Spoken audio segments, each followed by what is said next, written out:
प्यारे बच्चों, बहुत बहुत स्वागत है आप सभी का एक बार फिर से डीएसआर फॉर यू में। मैं दीपेंद्र सिंह राजपूत आज आपके लिए सामाजिक विज्ञान के कुछ महत्वपूर्ण प्रश्न लेकर के आया हूं। पर इस वीडियो को देखने के पहले आपसे एक ही रिक्वेस्ट है कि आप लोग फालतू के फर्जी चक्करों में ना पड़ें। अब एक चीज़ और कहना चाहता हूं, आज मैथ्स का जो पेपर देखा मुझे बहुत दुख हुआ, क्योंकि अध्याय जो लास्ट वाला था सांख्यिकी, उसमें से बहुलक वाला प्रश्न डेफिनेटली आना था। एक प्रश्न आता है माध्य का और एक आता है बहुलक का, मगर एमपी बोर्ड पता नहीं कैसा क्या हो गया है, समझ में नहीं आ रहा है। वहाँ पे तो ऐसी ही कंडीशन चल रही है शायद बोर्ड में कि अपनी अपनी ढपली अपना अपना राग, किसी को पड़ी ही नहीं है। बच्चे जाए भाड़ में, वो फेल हों, आत्महत्या करें, मर जाएं, उनके से उनको सरकार को कुछ लेना देना ही नहीं है। क्योंकि इतनी ऐसी अराजकता फैली हुई है शिक्षा मंडल में कि लोगों को यही नहीं मालूम कि हमने प्रश्न बैंक में कौन से प्रश्न दिए, हमें क्या पूछने हैं, हमारा पैटर्न क्या है। सो बच्चों, इसी सारी अव्यवस्थाओं को ध्यान में रखते हुए आप लोग बच्चों ऊपर वाले का नाम लेकर के अपनी पढ़ाई करें, जिसमें सार है। और थोड़ी बहुत हम लोग तो मदद कर ही रहे हैं। अगर आप ये सरकार के भरोसे रहे तो सरकार तो आपको जीते जी मार देगी, वो लग ही रहा है उनका विचार। अच्छे अच्छे गैसरों की गैसिंग फेल हो गई। मैं अपनी गैसिंग में बहुत सारे बच्चों को भला कर देता हूँ, हालांकि मैंने माध्य वाले सवाल भी बताए थे, पर मुझे बच्चों पूरा विश्वास था कि ये जो बहुलक वाले क्वेश्चन है डेफिनेटली पूछे जाएंगे, और पूछा जाना था। विगत कई वर्षों से पूछे जाते हैं वो, क्योंकि ऑप्शन देना पड़ता है बच्चों को। अथवा का जो मतलब होता है बच्चों, उसका ये अर्थ रहता है कि आप लोगों को ऑप्शन मिलना चाहिए, पर इनमें ऑप्शन नहीं मिला। तो बच्चों, सोशल साइंस में आप लोगों को ये गलती नहीं करनी। देखते हैं हम आपके लिए सोशल साइंस में। सबसे पहले तो मैं आप लोगों को अध्याय वाइज अध्याय पूरे इंपॉर्टेंट बताऊंगा, आप लोग को ध्यान से देखना ना। ये ब्लूप्रिंट गया तेल लेने, इसकी बिल्कुल भी जरूरत नहीं है, क्योंकि मैंने बोला ना, अंधरा मारे बहरा कुन्ना है। गाँव देहात में एक कहावत कही जाती कि अंधरा मारे और बहरा कुन्ना है, मतलब कि अब अपनी अपनी ढपली अपना अपना राग। पता नहीं सरकार की क्या मंशा है, वो क्या चाहती है। एक तो इतनी सख्ती से पेपर लिए जा रहे हैं, चलिए सख्ती कर लें आप, अच्छी बात है, बच्चे ईमानदारी से पढ़ सकते हैं, परंतु ये नौटंकी तो ना करो आप कि कुछ भी दे दो पेपर में। चलिए, अध्याय 1 संसाधन एवं विकास है जो बच्चों, इसमें आप लोगों को ये ऑब्जेक्टिव पढ़ लेने हैं। परंतु इस पेपर को स्टार्ट करने के पहले मैं आप लोगों से एक बात और बताना चाहता हूँ, ध्यान से सुनिएगा, मेरा पूरा वीडियो देखिएगा बहुत अच्छे से। मैं आपके सामने कुछ पर्दाफाश करना चाहता हूँ। सबसे पहले मैं आपके सामने, देखिए मेरे पास पेपर नहीं था, यहाँ पे मैं मोबाइल के थ्रू आप लोगों को बताना चाहता हूँ। अगर आप देख पा रहे हो तो एक मिनट बच्चों, ये देखिए, ये प्री बोर्ड एग्जाम में जो प्रश्न पूछे गए थे। प्री बोर्ड एग्जाम में ये प्रश्न था, संसाधनों के अति दोहन से उत्पन्न कोई दो समस्याएं लिखिए और एजेंडा 21 क्या है, एजेंडा 21 क्या है। अगर अब हम प्रश्न बैंक पे नजर दौड़ाएं तो देखें, दोनों प्रश्नों को मैं यहाँ बता रहा आपको।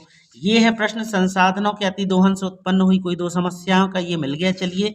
और एजेंडा 21 क्या है, ये भी मिल गया, बहुत अच्छी बात। इसके बाद अगले अध्याय से प्रश्न था, जैव विविधता किसे कहते हैं और आरक्षित वन किसे कहते हैं। तो देखें, इसके लिए मैं अगले अध्याय की तरफ बढ़ता हूं। तो संयोग से मिल गया जैव विविधता किसे कहते हैं, और आरक्षित वन कहीं नहीं मिला, मगर ये जो अवर्गीकृत वन है, एक्चुअल में रिजर्व जो फॉरेस्ट होता है, ये वही है, उसी का उत्तर है ये। तो ये मिल गया। इसके बाद हम कहते हैं, अगले प्रश्न की तरफ बढ़ते हैं कि जूट को सुनहरा रेशा क्यों कहा जाता है। थोड़ा सा आपको देखने में प्रॉब्लम हो रही होगी, तो एक्चुअल में क्या है, लाइट में रिफ्लेक्शन हो रहा है, इसलिए। जूट को सुनहरा रेशा क्यों कहा जाता है, रबी एवं खरीफ की फसलों में कोई दो अंतर। ध्यान से सुनिएगा। तो देखें, हम प्रश्न बैंक पे पढ़ते हैं, ये जल संसाधन पहुंचे, कृषि, कृषि से है वो प्रश्न कौन सा, जूट को सुनहरा रेशा क्यों कहा जाता है। ये देखिए पूरी प्रश्न बैंक आपके सामने। कंपनी से मायने नहीं रखता कि ये किस कंपनी की प्रश्न बैंक है, चाहे वो जीपीएच की हो, चाहे कोई भी कंपनी की प्रश्न बैंक हो, उससे मैटर नहीं होता। मैटर ये होता है कि जब ये प्रश्न इसमें दिया ही नहीं है, मतलब कि कहने का आशय, जब इस अध्याय से 1 नंबर का प्रश्न आना है तो सरकार कैसे 2 नंबर का प्रश्न पूछ सकती है। मैं ये बस पूछता हूँ, पूछता है भारत अर्णव गोस्वामी के साथ में, कैसे दे सकती है सरकार 2 नंबर का प्रश्न। ये बात आप लोगों को भी समझ में आनी चाहिए। इसके बाद अगला प्रश्न था ब्रदर, रबी एवं खरीफ की फसलों में अंतर। एक मिनट, पहले मैं उस प्रश्न का उत्तर बता दूं, अब आप लोगों को तो पढ़ना ही पड़ेगा ना। जूट को सुनहरा रेशा क्यों कहा जाता है, तो हमारी जो परीक्षा अध्ययन महारानी थोड़ी सी मेहरबानी कर दी है इन्होंने, कृषि वाला चैप्टर दे। देखिए, ये प्रश्न बैंक में क्या बोल रहे हैं, कृषि वाले चैप्टर से केवल 1 नंबर का प्रश्न आना है, ठीक है ना।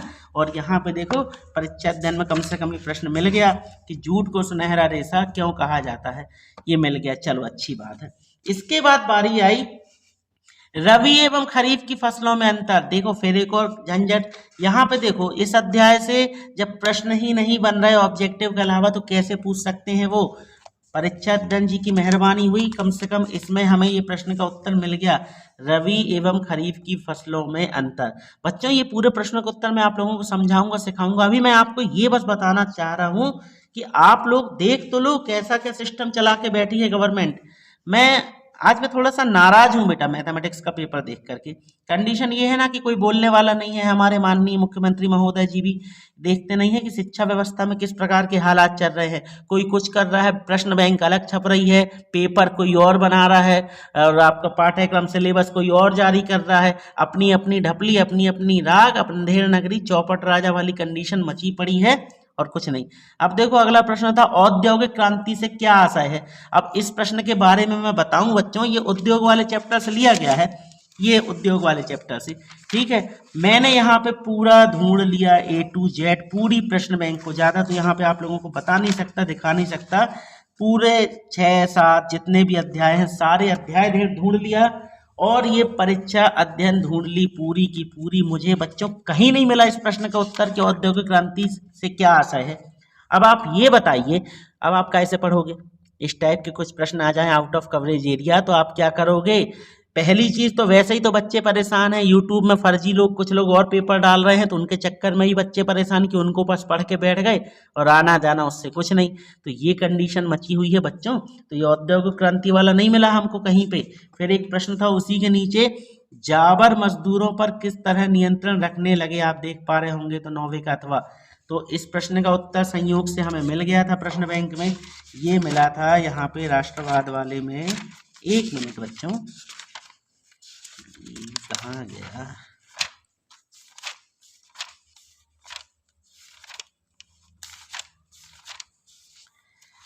ये रहा, जावर मजदूरों पर किस तरह नियंत्रण रखने लगे। अब ये वही अध्याय है जिससे औद्योगिक क्रांति वाला पूछा गया था। कहीं पे कुछ भी ऑप्शन नहीं मिला मुझे कि औद्योगिक क्रांति क्या है। हाँ ये है इसमें प्रश्न की प्रथम विश्व युद्ध में किस समय भारत में औद्योगिक उत्पादन क्यों बढ़ा। तो बच्चों अब आपसे एक ही रिक्वेस्ट है, हो सकता सरकार अपने आप में थोड़ा सा फेरबदल करे, बुद्धि जाग गई हो किसी की। देखिए आज मैं थोड़ा सा नाराज हूं बच्चों, क्योंकि मुझे अपने बच्चों की फिक्र है। मेरे बच्चे आप भी हैं जो मेरे साथ यूट्यूब में जुड़े हैं, कुछ मेरे पास कोचिंग पढ़ते हैं, कुछ मेरे स्कूल के बच्चे हैं। सभी लोगों को लेके मैं चिंतित हूं, क्योंकि पता नहीं अब क्या हो जाए। तो चलिए आगे, अब इतनी तो मैंने आप लोगों को दिखा दी, ये थी एक झलक, ये एक झलक बस बताई मैंने आपको। प्री बोर्ड का पेपर है बच्चों जो मैं दिखा रहा था आप लोग को, आप अपने मिला भी सकते हैं। एक और चीज, जो लोग आप लोगों को फर्जी पेपर में एडिटिंग कर रहे हैं वो ऊपर साइड विषय बदल रहे हैं, कोड बदल रहे हैं। जैसे मैथ्स में आज आया था 108 लिखा हुआ था, 109 लिखा था, तो वो 108 कर दिए, वहाँ एडिटिंग के माध्यम से उनने बदल लिए सब कुछ। तो बच्चों प्लीज़ उनके चक्कर में ना पड़ें। आप लोग वहाँ जाते हो, उनको व्यू दे के आ जाते हो, उनके वीडियो देख करके चले आते हो, या आप लोग अपना खुद का भी नुकसान कर रहे हो। तो देखें इस वीडियो के माध्यम से मैंने यही बताया कि बच्चों आप लोगों को पूरा पढ़ना है, परीक्षा अध्ययन भी पढ़ लीजिए आप लोग। रही बात मोस्ट इंपॉर्टेंट क्वेश्चन की, तो उसका वीडियो मैं कल सुबह तक आप लोगों को दे दूंगा कुछ इंपॉर्टेंट क्वेश्चन का, और मैं आप लोगों को पर्सनली समझा भी दूंगा। तो आप लोग वो उससे पढ़ लीजिएगा। और फिर से कह रहा हूँ कि आप लोगों को पहला काम अभी क्या करना है, अभी आपको पहला काम करना है अपना प्री बोर्ड का पेपर उठाइए, अर्धवार्षिक का पेपर उठाइए, त्रैमासिक का पेपर उठाइए। उसमें जो प्रश्न पूछे गए हैं उन्हें तैयार कर लें। स्पेशली आप लोगों को हाफ ईयरली और प्री बोर्ड, हाफ ईयरली और प्री बोर्ड 2 क्लास के पेपर आप लोगों को करने हैं और पढ़ लेने हैं, ठीक है। तो बच्चों इतना मुझे कहना था, मैंने आप लोगों को कह लिया। आशा करता हूँ मेरी बात आप समझ रहे होंगे। मैं भी नाराज हूँ, मुझे भी आपकी फिक्र है। तो बच्चों प्लीज़ अपनी पढ़ाई पे थोड़ा सा ध्यान दो। कल सुबह आपको मिल जाएगा इंपॉर्टेंट क्वेश्चन वाला वीडियो, अभी मैं बना लूँगा तो जितना बन पड़ेगा। मगर अभी तब तक आपको क्या करना है, अपना प्री बोर्ड का पेपर और हाफ ईयरली का पेपर दोनों आप लोग पढ़ लें, बहुत अच्छे से तैयार कर लें। चाहे तो आप लोग एक काम और कर सकते हैं, अध्याय 1 के कुछ इंपॉर्टेंट मैंने बनाए हुए हैं हल्के फुल्के, वो आप देख लो। तो देखो अगर मान लो प्रश्न बैंक से पूरा पेपर आता है तो ये पूछा जा सकता है। देखो ये पहला तो दूसरा नंबर प्रश्न, काली मिट्टी कौन सी फसल के लिए उपयोगी होती है। तो बेटा का से याद रखना कपास। काली मिट्टी किस फसल के लिए, कपास के लिए सबसे ज्यादा उपयोगी है। भारत के कितने प्रतिशत हिस्से में वनों का विस्तार है। तो इसका ऑप्शन है बच्चों 33% में। 1 मिनट, इसका उत्तर हो जाएगा कौन सा, दूसरे का सी, मतलब कि ये आ गया, तीसरे का ये 33%, ठीक है। फिर किस राज्य में सीढ़ीदार खेती की जाती है? तो कौन से राज्य में करी जाती है? जहाँ पे सीढ़ी होती है वो कौन सा एरिया है? और यह है उत्तराखंड का एरिया है। फिर इसके बाद मतलब सीढ़ी मतलब जहाँ पहाड़ी एरिया होगा, ठीक है, वहाँ पे सीढ़ीदार खेती की जाती है। इसके बाद बच्चों यहाँ पे आप लोगों को खालिस्तान में अगर पूछा जाएगा तो ये पूछा जा सकता है कि जो भूमि जोतने योग्य नहीं होती उसे क्या कहते हैं? तो उसे बंजर भूमि कहते हैं। कैसी भूमि होती है वो? बंजर भूमि, जो उपजाऊ नहीं होती है, ठीक है। फिर तीसरा है काली मृदा को खालिस्तान के नाम से भी जानते हैं, तो उसे बच्चों रेगर भी कहा जाता है और कपासी मृदा भी कहा जाता है, ठीक है। काली मिट्टी का नाम है कपासी मृदा और रेगर मिट्टी। फिर इसके बाद एक शब्द में अगर पूछा जा सकता है तो ये 3-4 इंपॉर्टेंट है। भारत के कुल भौगोलिक क्षेत्रफल कितना है? उत्पत्ति के आधार पर संसाधन कितने प्रकार के होते हैं? मरुस्थलीय मृदा का रंग कैसा होता है? तो ठीक है, ये लिखे हैं नीचे, उत्तर आप देख सकते हैं। और कुछ इंपॉर्टेंट प्रश्न भी हैं, जैसे मैंने जो निकाले हैं, जो मुझे लगते हैं। सबसे पहले दूसरा तैयार कर लीजिएगा इसका। तीसरा कर लीजिएगा, मृदा अपरदन को रोकने के 2 उपाय। एजेंडा 21 क्या है? मृदा निम्नीकरण क्या होता है? तो मृदा निम्नीकरण क्या होता है कि यदि मृदा को कृषि योग्य ना रहने दिया जाए, मतलब उसको बर्बाद कर दिया जाए, खेत को, ऐसी कुछ कंडीशन हो जाए कि वो खेत फसल ना उगा पाए दोबारा कभी, तो वो कहलाता है मृदा निम्नीकरण, ठीक है। इसके दूर करने के उपाय ये सारे मैं बता दूंगा। यहाँ ये प्रश्न देख लें आप, बांगर खादर में अंतर तैयार कर लीजिएगा। तो बच्चों ये आप लोगों को ये वाला भी देख लेना, स्वामित्व के आधार पर संसाधनों के विभिन्न प्रकार। बच्चों कल आप लोगों को वीडियो दे दूंगा, तब तक आप लोग इतना पढ़ लें और तैयार कर लें। मिलते हैं अपने अगले वीडियो में, तब तक पढ़ते रहिए, बढ़ते रहिए। Good bye.